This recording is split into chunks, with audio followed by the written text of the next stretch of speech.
I was a bit of a wimp as a kid. Average activities became horror stories for me. Falling asleep was a challenge, thanks to the fear of something in my closet or under my bed.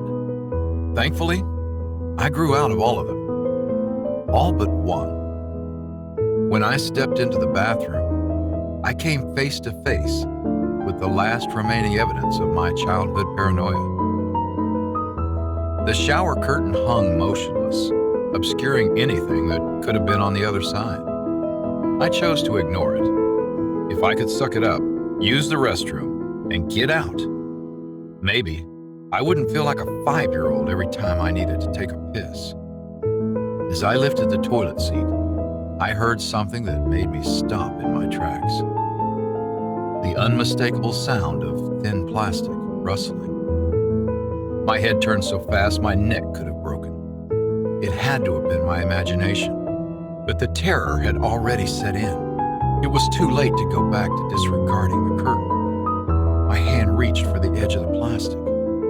I took a deep breath and yanked the curtain back as fast as I could. Obviously, there was nothing there. No burglar or monster crouched in the tub. However, the tub was halfway filled with water.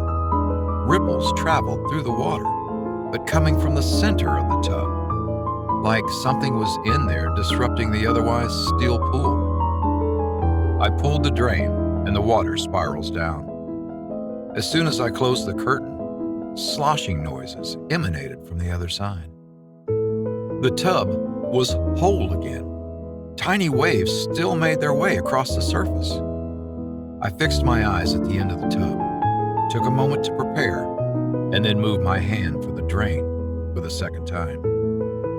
My hand touched a bony foot sitting on top of the drain. There was nothing to see, but that's undeniably what it was.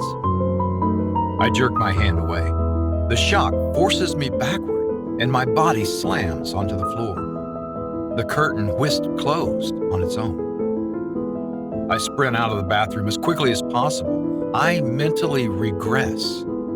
I might as well be that 5-year-old child again, terrified of monsters in the closet.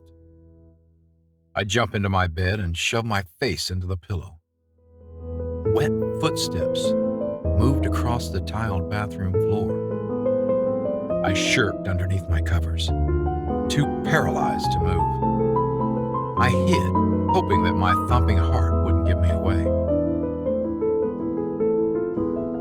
It had been a while, no sounds.